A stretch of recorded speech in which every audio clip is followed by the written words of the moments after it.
Second year आज हम पढ़ेंगे टॉपिक 14.4 जिसका नाम है सिंपल हार्मोनिक मोशन यानी SHM, ठीक है, एंड यूनिफॉर्म सर्कुलर मोशन। यानी हमने भला क्या करना है, इस टॉपिक में एक रिलेशन बनाना है, सर्कुलर मोशन को सिंपल हार्मोनिक मोशन से रिलेट करना है। क्योंकि सर्कुलर मोशन का चैप्टर आपने फर्स्ट ईयर में देखा हुआ है और सिंपल हार्मोनिक अब पढ़ रहे हो, तो आप अब इन दोनों को रिलेट करोगे। जी तो बच्चे इसको कैसे समझना है, कंसीडर करें कि ये एक सर्कल है और ये सर्कल का सेंटर वाला पॉइंट है, ठीक है। और यहाँ पर ना मैं एक सीधी लाइन बनाता हूँ जो कि इस सर्कल का डायामीटर होगा, ठीक है। तो ये सर्कल के सेंटर से गुजर के जा रही है ना, तो ये लाइन का क्या नाम होगा, डायामीटर। नाउ कंसीडर करें बच्चे कि ये जो पॉइंट है ना, इस पॉइंट को हम इस पॉइंट को ए का नाम देते हैं। यहाँ पर सर्कल में एक पार्टिकल मूव कर रहा है, हमने उसको पार्टिकल पी कहना है। पार्टिकल पी मतलब कोई चीज़ है जो सर्कल में मूव कर रही है, तो हम उसको पार्टिकल कह रहे हैं क्योंकि वो छोटी सी चीज़ है, तो उसका नाम है पार्टिकल पी। अब ये जो पार्टिकल पी है ना, ये इस ए पॉइंट को छोड़ देता है और इस पॉइंट पर आकर रुक जाता है। यानी रुकता नहीं है, लेकिन हम इसको यहाँ पर ना समझ रहे हैं, ऐसे वो सर्कल में मूव कर रहे हैं। ओके, सो आप इस पॉइंट पी से सेंटर तक अगेन एक रेडियस बना लेंगे और जो सेंटर पॉइंट है आप इसको ओ कह दें।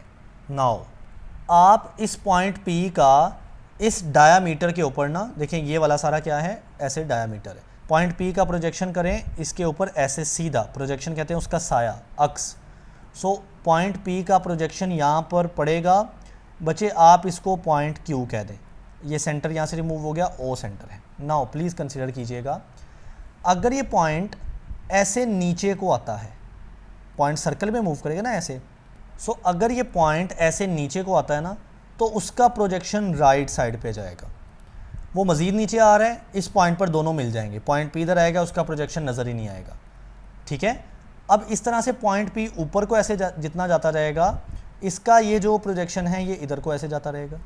तो समझ आई कि पॉइंट पी क्या करेगा, ऐसे सर्कल में मूव करता रहेगा और जो क्यू पॉइंट उसका प्रोजेक्शन है वो ऐसे राइट या लेफ़्ट मूव करता रहेगा, ठीक है। तो अगर पॉइंट पी इधर को जा रहा है, साथ ही क्यू उसका प्रोजेक्शन उसके नीचे नीचे रहेगा ना, तो प्रोजेक्शन यहाँ पर आ गया, तो ऐसे वो पॉइंट इधर को मूव करता रहेगा राइट लेफ़्ट, और क्यू पॉइंट, जबकि जो पी पॉइंट है वो ऐसे सर्कल में मूव करता रहेगा। तो आप देखते हो कि पॉइंट पी ऐसे सर्कल में मूव कर रहे हैं और क्यू राइट या लेफ़्ट मूव कर रहा है। राइट या लेफ़्ट यानी आगे पीछे मूव होना, ये तो SHM होता है ना, सिंपल हार्मोनिक मोशन। तो समझ आई कि पॉइंट पी सर्कल में मोशन करेगा और उसका projection point Q simple harmonic motion करेगा। और हमने तो देखा था कि सिंपल हार्मोनिक मोशन में एक मीन पोजीशन होती है, जैसा कि सिंपल पेंडुलम में ये मीन पोजीशन है, फिर ये उसकी एक्सट्रीम है और ये उसकी दूसरी एक्सट्रीम है। तो इसी तरह फिर इस क्यू पॉइंट की मीन पोजीशन कौन सी होगी, तो सेंटर वाला पॉइंट ओ, क्योंकि ये राइट पर जाएगा तो ये मीन पोजीशन से राइट पे जा रहा है।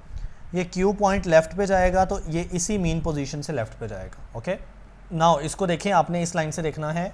It has been observed that when a particle move in circular path, जब एक पार्टिकल सर्कल में मूव करेगा ना, so its projection on diameter of the circle execute SHM। तो उसका जो प्रोजेक्शन होगा वो कहाँ पे होगा, डायामीटर के ऊपर होगा। सो आप देख रहे हो कि ये जो लाइन है ये डायामीटर ही है, इसके ऊपर क्यू प्रोजेक्शन मिलेगा और वो SHM परफॉर्म करेगा। अब बच्चे इसको मज़ीद अंडरस्टैंड करने के लिए देखें, ऊपर वाली जो लाइन है ना, यहाँ से लेके यहाँ तक, ये जस्ट रीडिंग है, मेन बात ये थी। उसके बाद हम ना इस फिगर से करेंगे, इसको फिगर आउट, इसको समझेंगे। आप ये देखें, ये एक टर्न टेबल है ऐसे, और टर्न टेबल जाहिर है टर्न कर सकता है, घूम सकता है। ये जो किनारा होता है ना, ये उसकी रिम होती है, यानी टेबल की यहाँ पर रिम है। आपने इस रिम के साथ एक जगह पे बॉल को फिक्स कर दिया, एक छोटी सी बॉल को फिक्स कर दिया जी। तो बेटे उसके ऊपर आपने एक प्रोजेक्टर से लाइट को फेंकना है, ये लाइट आ रही है प्रोजेक्टर से, और नीचे एक स्क्रीन रख देनी है, और स्क्रीन के ऊपर हम शेडो को या इमेज को ऑब्ज़र्व करेंगे। तो नीचे स्क्रीन है और ऊपर लाइट है जी। तो बेटा अगर हम इस टर्न टेबल को ऐसे रोटेट करते हैं, टर्न टेबल को ऐसे घुमाते हैं ना, रोटेट करते हैं, तो बॉल देखते हो कि इस तरह से सर्कुलर मोशन करेगी, ऐसे सर्कुलर मोशन। सो नाउ अगर बॉल इधर को जाएगी तो उसका जो शेडो होगा जो स्क्रीन के ऊपर पड़ रहा है ना, ये स्क्रीन के ऊपर, वो ऐसे राइट साइड की तरफ जाएगा। अब अगर यही बॉल नीचे आके वापस लेफ़्ट साइड की तरफ जाती है ना, तो उसका शेडो लेफ़्ट साइड की तरफ ऐसे होगा।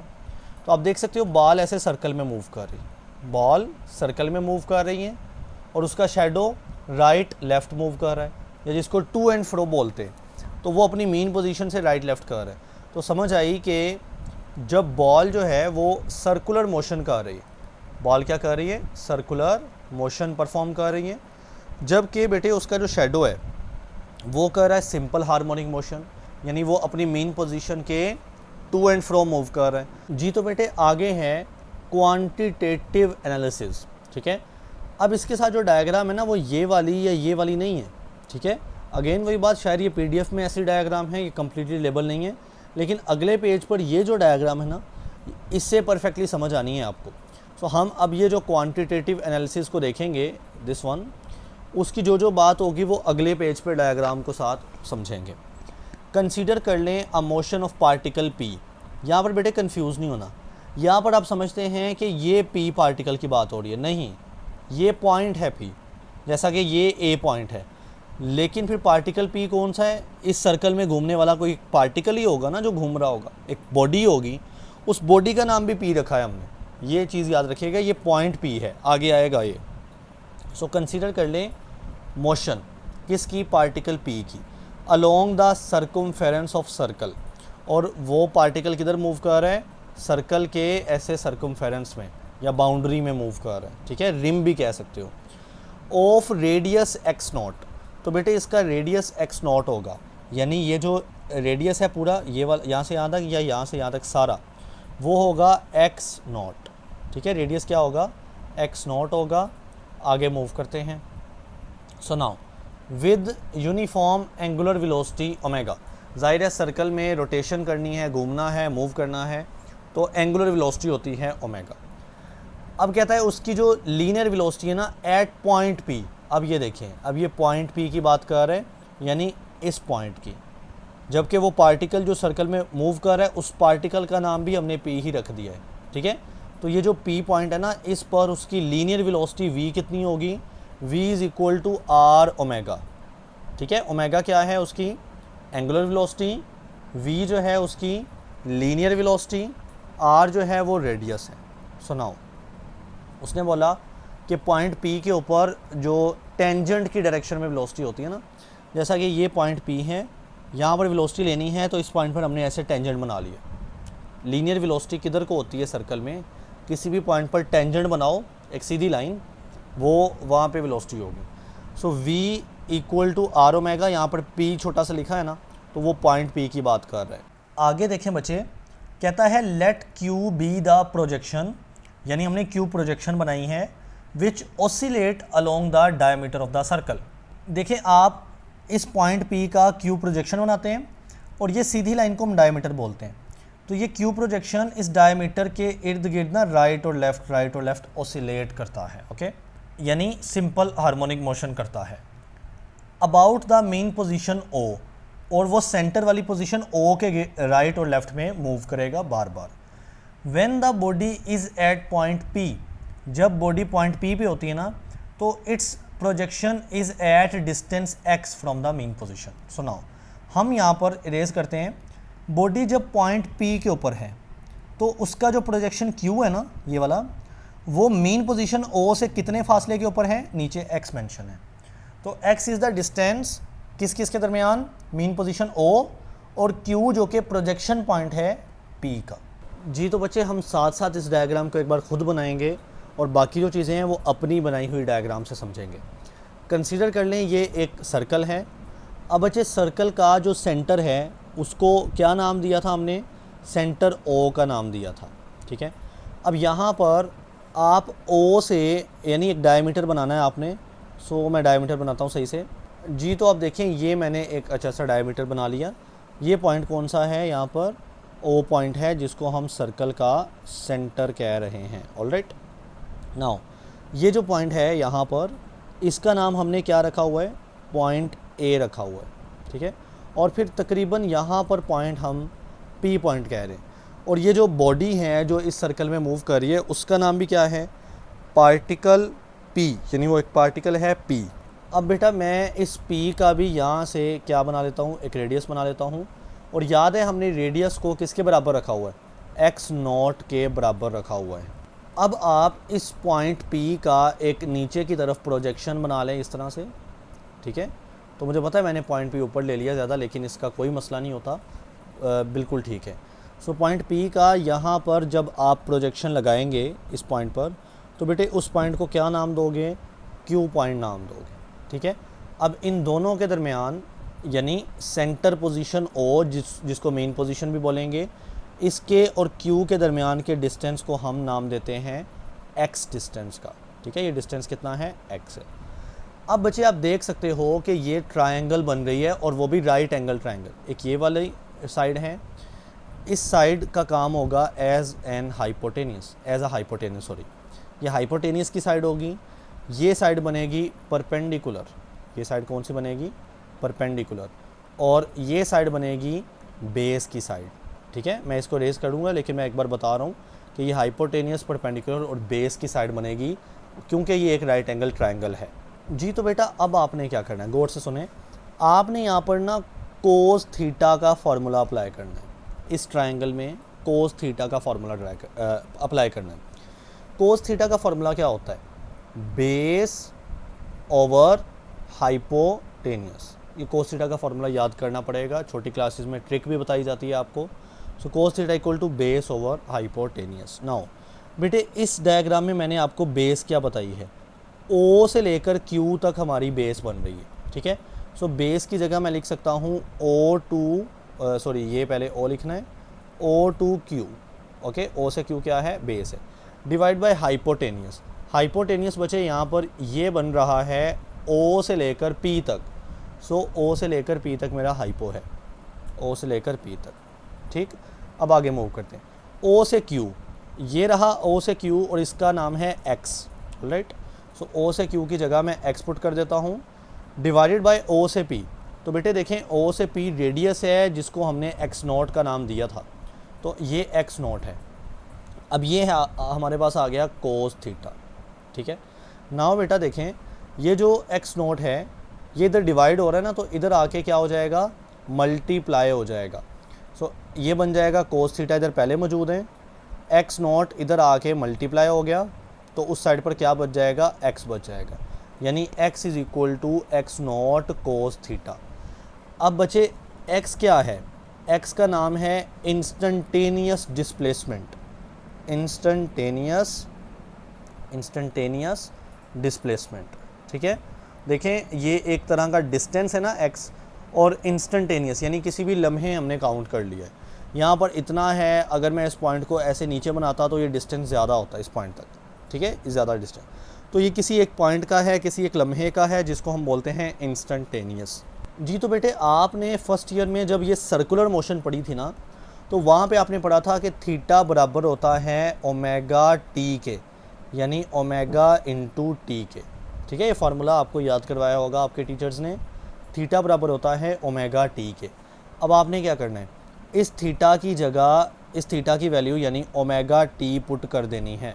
सो आइए करते हैं, ये बन जाएगा x है ऊपर इक्वल टू x0, आगे ये वाला कॉज है, ठीक है, उसके बाद थीटा है। तो बच्चे मैं थीटा की जगह उसकी वैल्यू यानी ओमेगा टी पुट कर देता हूँ, तो ये मेरे पास आ गई इंस्टेंटेनियस डिस्प्लेसमेंट की इक्वेशन जी। तो बेटा ये देख सकते हैं मैं आपको इंस्टेंटेनियस डिस्प्लेसमेंट करवा चुका हूँ, यानी किसी भी पॉइंट पर किसी भी लम्हे जो डिस्प्लेसमेंट होता है, और ये इक्वेशन निकली है x equal to x0 and cos theta. Theta की जगह ओमेगा टी भी पुट कर सकते हैं, जैसे मैंने लास्ट में यहाँ पर आपको करवाया, x इक्वल x0 कोस ओमेगा टी, या उससे पहले मैंने कोस थीटा ही करवाया था। तो यहाँ तक हमारा जो है ना इंस्टेंटेनियस डिस्प्लेसमेंट कवर होता है जी। तो बच्चों अभी हम इंस्टेंटेनियस वेलोसिटी का सारा कॉन्सेप्ट समझेंगे। तो उसके लिए सबसे पहले ना हम इस डायग्राम के अंदर ये एक सीधी लाइन बनाएंगे। ये भी जैसे डायमीटर होता है ना ये वाला, तो ये भी बेसिकली डायमीटर ही है, लेकिन ये वर्टिकल साइड पे है लाइन, और ये वाला हॉरिजॉन्टल साइड पे था बस, ओके जी। तो बेटे अब आपने क्या करना है, इस पॉइंट P के ऊपर वेलोसिटी को मेंशन करना है ऐसे, और ये लाइन किस चीज़ की है, ये बच्चे वेलोसिटी है, ठीक है, पार्टिकल पी की, क्योंकि वो पार्टिकल का नाम भी हमने पी रखा है। तो मैंने बताया ना कि जब सर्कल में पार्टिकल मूव करता है तो उसकी वेलोसिटी, लीनियर वेलोसिटी की डायरेक्शन क्या होती है, उस पॉइंट पर टेंजेंट बना देते हैं हम जी। तो बच्चे अब नेक्स्ट देखें, आपने इस पॉइंट पी पर ये जो वेलोसिटी है ना, V P, velocity of particle P, इसके कंपोनेंट बना देने हैं।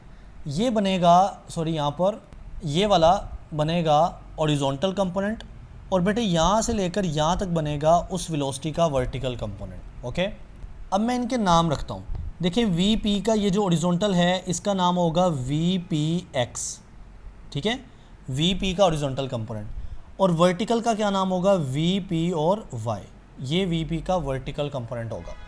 अब देखिए बच्चे, मैंने आपको बताया था कि जैसे ये पॉइंट ऐसे नीचे को मूव करेगा ना, सो ये जो क्यू पॉइंट है ये राइट साइड पे मूव करेगा, ठीक है। पॉइंट ऐसे मज़ीद नीचे को मूव करेगा तो इस तरह से ये राइट या लेफ़्ट, यानी क्यू पॉइंट हॉरिजॉन्टल डायरेक्शन में मोशन करता है। तो फिर समझ आई कि जो वेलोसिटी का हॉरिजॉन्टल कंपोनेंट होगा वो काम कर रहा है यहाँ पर, क्योंकि हमें इस पॉइंट क्यू की जो मोशन है ना वो समझनी है ना। और मैंने बोला था कि ये जो पॉइंट क्यू है ये बेसिकली कौन सी मोशन करता है, ये सिंपल हार्मोनिक मोशन करता है। और मैं आपको ये बता रहा हूँ कि ये जो पॉइंट है ये मूव करता है या तो राइट साइड पे या तो लेफ़्ट साइड पे। और ये ऐसा कब मूव करता है, जब ये वाला पी पॉइंट जो सर्कल मोशन कर रहा है, जब वो सर्कल में मूव करता है तो ये क्यू पॉइंट जो है ये right left horizontally simple harmonic motion करता है। सो क्यू पॉइंट जो है हॉरिजॉन्टल मूव कर रहा है, यानी वेलोसिटी का कौन सा कंपोनेंट यहाँ पर होगा, horizontal, V P x component. Vertical होता तो वी पी वाई कंपोनेंट काम करता जी। तो बच्चे मुझे क्या मालूम करना है, अब मुझे इंस्टेंटेनियस वेलोसिटी मालूम करनी ना, इंस्टेंटेनियस वेलोसिटी, इसका कॉन्सेप्ट मुझे चाहिए था ना। सो इंस्टेंटेनियस वेलोसिटी में हमने बोला कि कौन सा कंपोनेंट काम कर रहा है, that is V P x component, यानी v क्या है वेलोसिटी, p वो पार्टिकल p की वेलोसिटी, और x कंपोनेंट वाली हॉरिजॉन्टल वेलोसिटी काम की है। अब बच्चे बात आपने गौर से सुननी है। देखिए इस O पॉइंट के ऊपर सबसे पहले एक एंगल बनता है जिसको हम थीटा कहते हैं, ठीक है। थीटा का ऑपोजिट डायरेक्शन यानी इस पॉइंट P के ऊपर भी सेम एंगल बनेगा, उसको हम बोलते हैं थीटा। ये बेसिकली मैथ का एक रूल है कि ऑपोजिट एंगल होते हैं बराबर। सो अगर यहाँ पर एक थीटा बन रहा है ना, तो इसका ऑपोजिट एंगल यानी इस जगह भी थीटा बन रहा है। लेकिन मुझे यहाँ भी नहीं चाहिए, मुझे एंगल चाहिए इस ट्रायंगल के इस साइड पर, यानी ये वाला एंगल। आई होप आप नज़र देख पा रहे होंगे कि नज़र आ रहा होगा।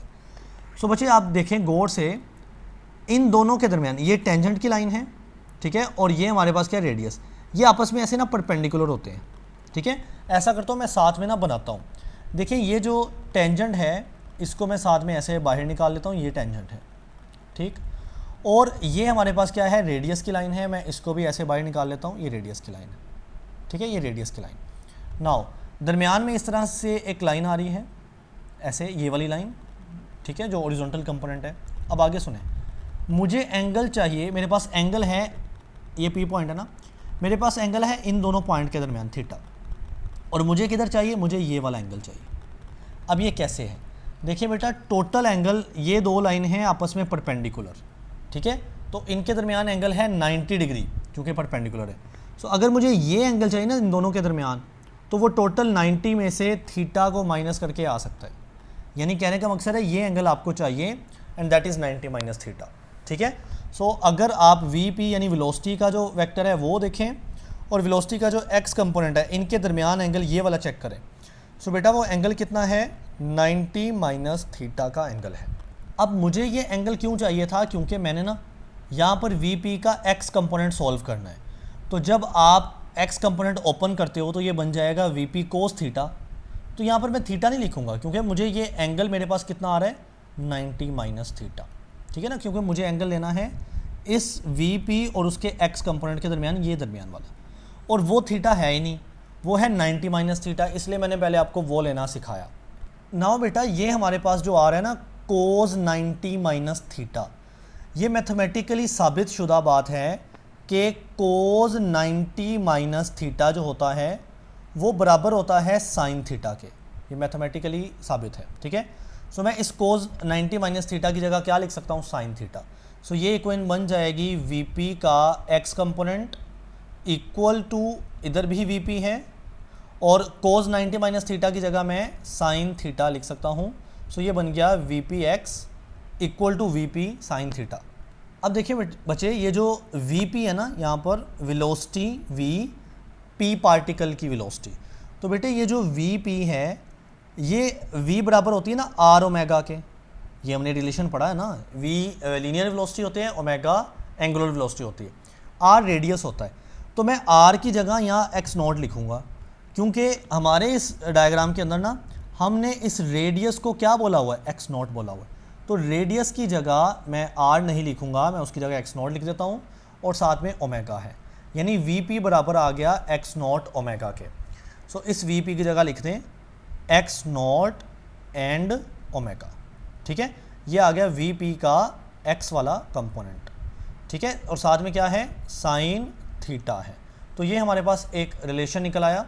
अब बच्चे मज़ीद हमने इसी इक्वेशन को, मैं इस पर स्टार लगा देता हूँ, मुझे इसी को आगे लेकर चलना है, लेकिन इससे हम एक और चीज़ कर सकते हैं। अगर हम साइड पे कर लेते हैं, अगर हम यहाँ पर थीटा की जगह ओमेगा टी पुट करें, क्योंकि पीछे भी बताया कि जो थीटा होता है ना वो ओमेगा टी के बराबर होता है।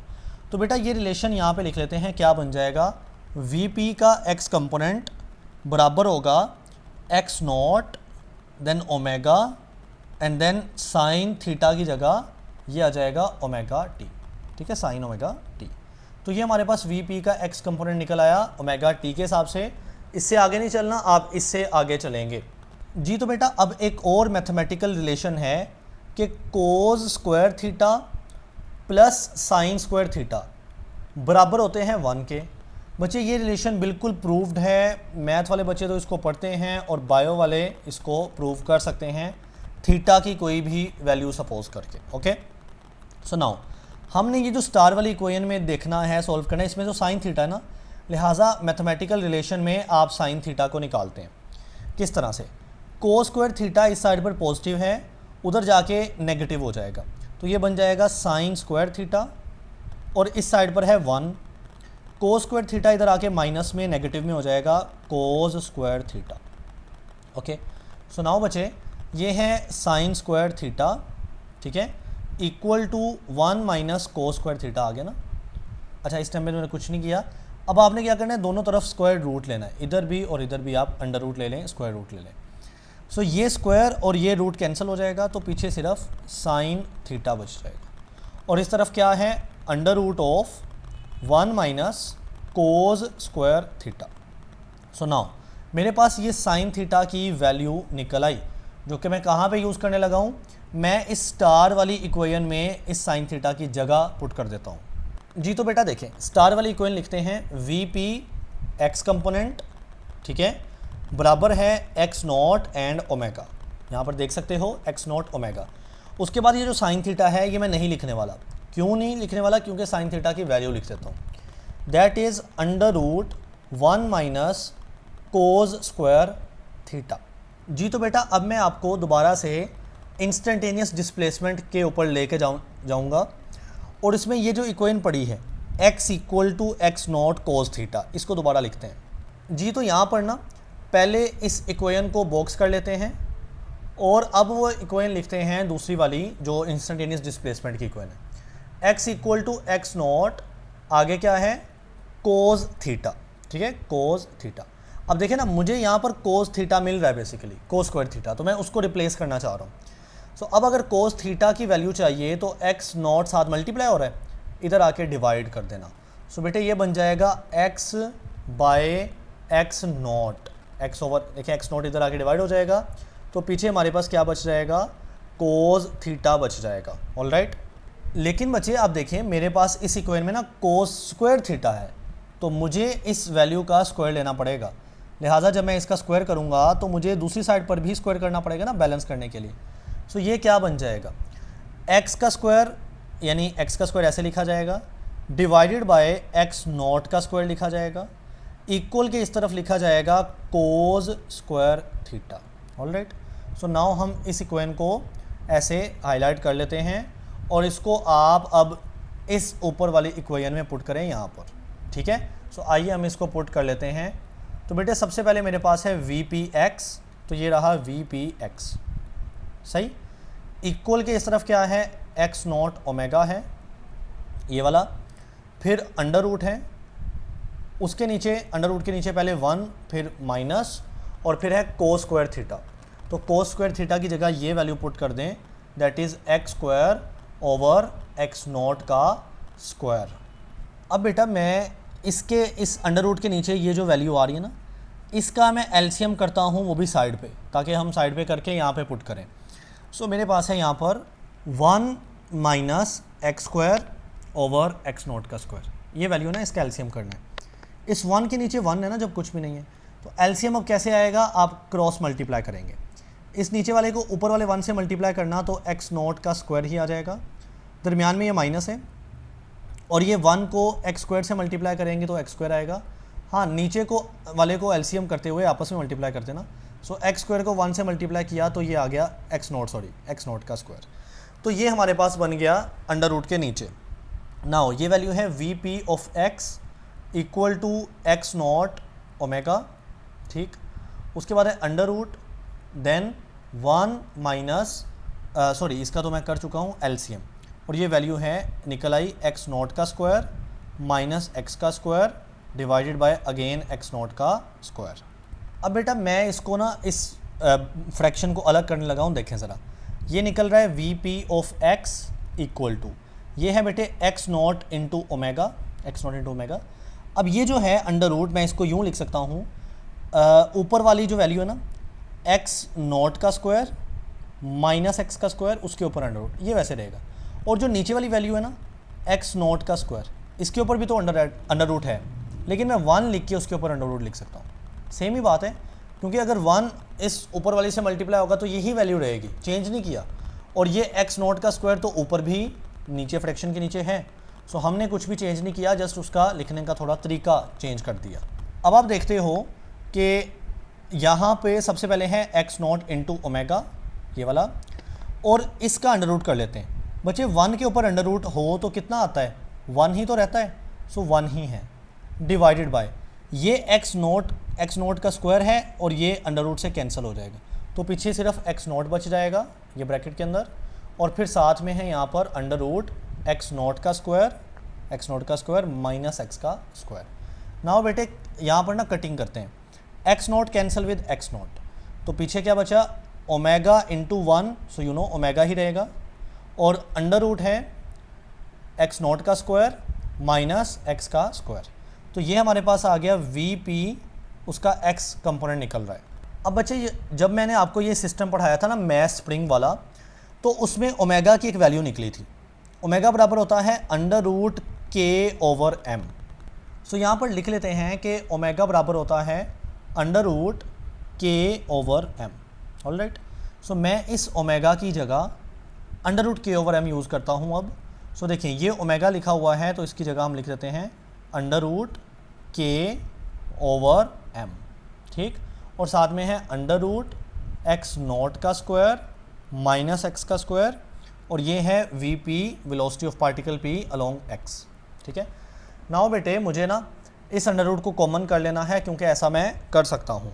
सो ये मेरे पास क्या बन जाएगा, अंडर रूट कॉमन आ जाएगा, नीचे है के बाय एम, और ब्रैकेट में मल्टीप्लाई कर दें इसको, यानी एक्स नॉट का स्क्वायर माइनस एक्स का स्क्वायर, ऑलराइट।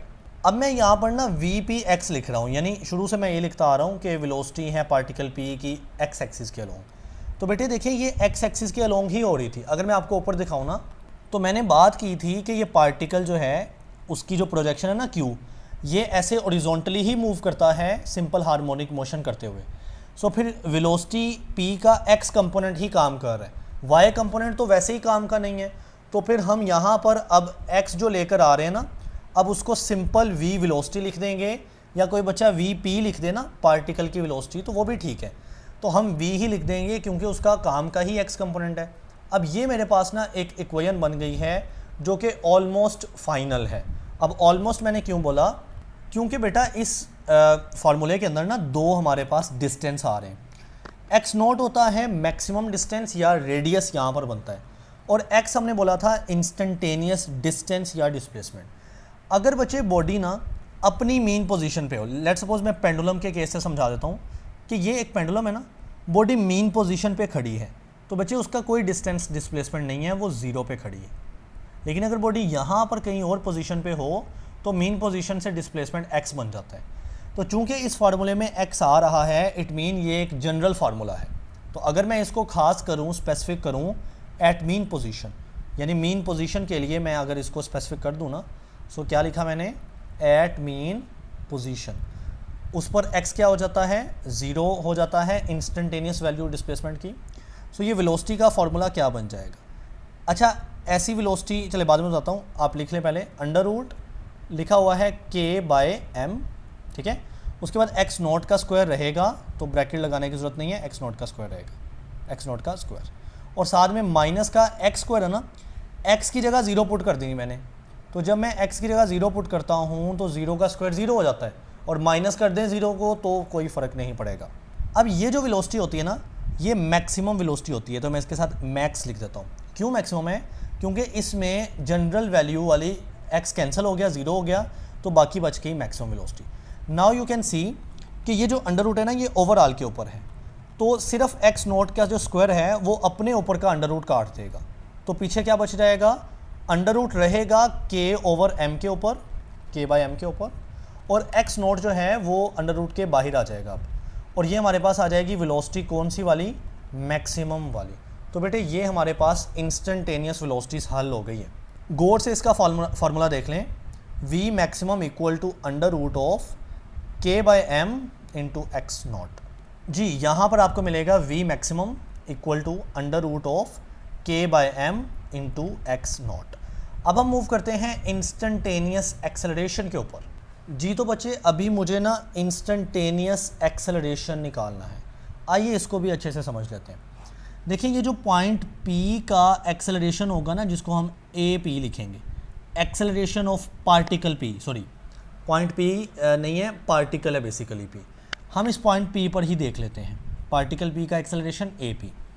अच्छा देखें, एक्सेलरेशन की जो डायरेक्शन होगी ना, वो टूवर्ड्स द सेंटर होगी, यानी एक्सेलरेशन की डायरेक्शन सेंटर की तरफ होनी है। तो फिर एक्सेलरेशन एक वेक्टर है, तो उसकी जो वेक्टर डायरेक्शन है वो ऐसे सेंटर की तरफ बनेगी, ठीक है। अब अगर हम इसके कंपोनेंट्स बनाएं तो यही वाले दो कंपोनेंट बन जाएंगे, एक ये वाला वर्टिकल कंपोनेंट जिसको मैं क्या लिखूंगा, एक्सेलरेशन P का y वाला कंपोनेंट, और एक ये वाला हॉरिजॉन्टल कंपोनेंट बनेगा जिसको मैं क्या लिखूंगा, एक्सेलरेशन P पॉइंट या पार्टिकल P का एक्सेलरेशन अलोंग x एक्सिस। अब मुझे देखना है कि कौन सा एक्सेलरेशन काम का है। आपको याद होगा कि ये जो Q पार्टिकल है जो कि क्या करता है, SHM करता है, ये तो ऐसे हॉरिजॉन्टल मूव करता है, यानी इसकी सिंपल हार्मोनिक मोशन कैसे होती है, राइट लेफ्ट। सो राइट लेफ्ट होने की वजह से हॉरिजॉन्टल एक्सेलरेशन यानी ये वाला काम का होगा, और ऊपर नीचे वाला यानी APY ये बेकार है। सो हमारे पास इंस्टेंटेनियस एक्सेलरेशन कैसे निकलेगा, आप एक्सेलरेशन पार्टिकल P का लेंगे x एक्सिस की तरफ, यानी उसका x कंपोनेंट। अब बच्चे यहाँ पर आपको ना वो थीटा वाला चक्कर नहीं है, कोई उसका मसला नहीं है, क्योंकि यहाँ पर तो एंगल बन ही थीटा रहा है ना, तो वो 90 माइनस थीटा या थीटा ढूंढना यानी पड़ेगा। सो लिहाजा AP का x कंपोनेंट किसके बराबर होगा, AP कोस थीटा के, क्योंकि जब x वाले कंपोनेंट की हम बात करते हैं ना तो कोस थीटा का फैक्टर आता है बीच में। जी तो बच्चे अब ये जो एक्सेलरेशन है ना AP, ये बेसिकली सेंट्रीपिटल एक्सेलरेशन है, और सेंट्रीपिटल एक्सेलरेशन ऐसा एक्सेलरेशन होता है जो बॉडी को ऐसे सर्कुलर मोशन करवाता है। तो हम यहाँ से निकालेंगे। देखें आपको पता है कि जो सेंट्रीपिटल फोर्स होती है वो बराबर होती है FC यानी सेंट्रीपिटल फोर्स बराबर होती है mv²/r, ठीक है। तो मज़ीद हमने पढ़ा था कि जो v बराबर होता है ना, वो बराबर होता है r ओमेगा के। तो अगर मैं इस v को इसकी जगह पुट कर दूं, सो ये क्या बनेगा, वैसे ही फर्स्ट ईयर में काम किया हुआ है, दोबारा करवा रहा हूँ। देखिए ये मैस m है, v की जगह मैं पुट कर देता हूँ r ओमेगा, जो कि v की वैल्यू है यहाँ पर, और v के ऊपर स्क्वायर है तो इसके ऊपर भी स्क्वायर आएगा, डिवाइडेड बाय r।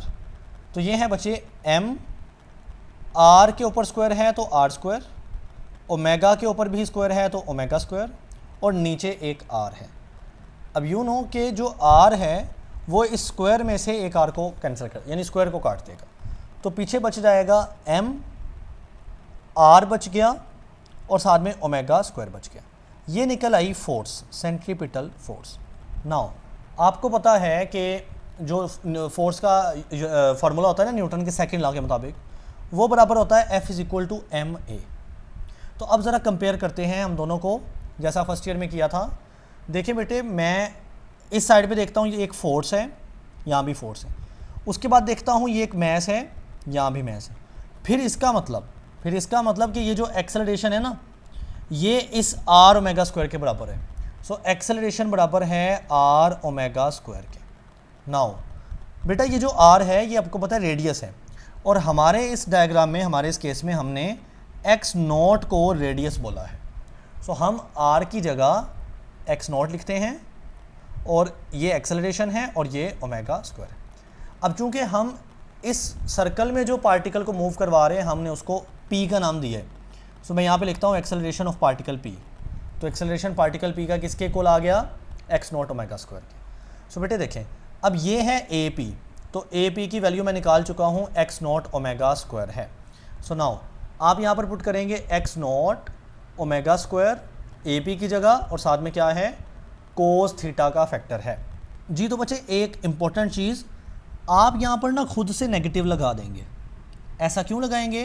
क्योंकि ये जो एक्सेलरेशन निकल रहा है, वही बात कि ये आप कहेंगे एक्स कंपोनेंट है ना, तो एक्स कंपोनेंट का ही काम हो रहा है, यहाँ पर वाई कंपोनेंट एक्सेलरेशन का फारिग है। सो हम ए पी एक्स को सिर्फ एक्सेलरेशन लिख देते हैं। इसमें मैंने नेगेटिव क्यों लगाया? क्योंकि बेटे एक्सेलरेशन की डायरेक्शन हमेशा मीन पोजीशन की तरफ होती है, तो डायरेक्शन की वजह से हमें ये नेगेटिव लगाना पड़ा है। अब मैं इस इक्वेशन को बॉक्स कर लेता हूँ इस तरह से, और हाईलाइट भी कर लेता हूँ, क्योंकि इंपॉर्टेंट इक्वेशन है। इससे आगे हमने एक दो स्टेप और जाना है। देखिए मेरी बात सुने, मैं दोबारा आपको इंस्टेंटेनियस डिस्प्लेसमेंट पे लेके जाता हूँ। तो ये रहा इंस्टेंटेनियस डिस्प्लेसमेंट। इसमें बोला था x = x not cos theta होता है जी। तो बेटा लिखते हैं कि x बराबर होता है x naught into cos theta. So अगर मैं इस अपने फार्मूले को देखूँ ना, तो मेरे पास कोस थीटा आ रहा है। ओके, सो मैं कोस थीटा को यहाँ से सेपरेट करूँगा। किस तरह से? एक्स नॉट साथ मल्टीप्लाई हो रहा है, इधर जाऊँगा तो डिवाइड हो जाएगा। ये बन जाएगा x/एक्स नॉट = कोस थीटा। तो अब बेटे इसी कोस थीटा की इस वैल्यू को ना इस ऊपर यहाँ पे पुट कर दें। सो नाउ हमारे पास ये बनेगा एक्सेलरेशन a = ये है negative of x naught omega square. So negative of x naught omega square, और साथ में ये जो कोस थीटा है उसकी जगह मैं उसकी वैल्यू यानी x/एक्स नॉट पुट कर देता हूँ। नाउ बेटा थोड़ी सी कैंसलेशन करवा दें। X naught cancel with the x naught. So क्या बचेगा? एक्सेलरेशन बचेगा a, इधर ये नेगेटिव साइन है दिस वन, साथ में ओमेगा स्क्वायर है, और साथ में ये वाला x है। तो ये हमारे पास एक इक्वेशन बन गई जी। तो बेटे आपको याद होगा, अगर आपने वो दो लॉन्ग पढ़े हैं ना, एक मैस स्प्रिंग वाला लॉन्ग और एक सिंपल पेंडुलम वाला, ज़ाहिर है इस लॉन्ग के ऊपर है, यानी वो आपको समझ है। तो हम इस ओमेगा स्क्वायर को ना एज अ कांस्टेंट लेते थे, याद करें। So it mean acceleration directly proportional आया, ये नेगेटिव है और साथ में ये x है। तो एक्सेलरेशन बच्चे डायरेक्टली प्रोपोर्शनल है नेगेटिव ऑफ x। और ये रिलेशन तो हम SHM में पढ़ते रहे हैं। ये रिलेशन हम किस में पढ़ते रहे? SHM में। SHM में हम इसको बोलते रहे थे कि एक्सेलरेशन जो होता है ना, वो डायरेक्टली प्रोपोर्शनल होता है x यानी displacement from main position, displacement के, एंड नेगेटिव यानी उसकी डायरेक्शन उलट होती है। नेगेटिव मतलब वो मीन पोजीशन की तरफ होती है। तो इससे साबित हुआ कि ये जो हम सर्कुलर मोशन पढ़ रहे हैं ना, बॉडी को ऐसे सर्कल में घुमा रहे हैं, सर्कुलर मोशन से ही SHM बनी है, क्योंकि हमने सर्कल को इस्तेमाल करते हुए ये रिलेशन बता दिया या बना दिया, जो कि बेसिकली SHM की बेस है। क्योंकि जब ये रिलेशन मैंने तब पढ़ाया था, जब मैंने मैस स्प्रिंग पढ़ाया तब भी ये रिलेशन निकला था। मैंने आपको सिंपल पेंडुलम पढ़ाया तब भी ये रिलेशन मैंने निकाला था ना। अब मैं आपको सर्कल पढ़ा रहा हूँ, देखिए मैं सर्कल को ही बना के चीज़ें कर रहा हूँ, सर्कल के अंदर से भी ये रिलेशन निकल आता है। तो समझ आई कि जब एक पॉइंट सर्कल में मूव करता है ना, तो उसका जो प्रोजेक्शन होता है Q पॉइंट, वो बेसिकली राइट या left just like the SHM वो मूव करता है हॉरिजॉन्टल में। तो बच्चे यही आपने रिजल्ट बना के लिख देना है, यानी इस इक्वेशन या रिलेशन को आपने रिजल्ट बना के यही बात एक्सप्लेन कर देनी है।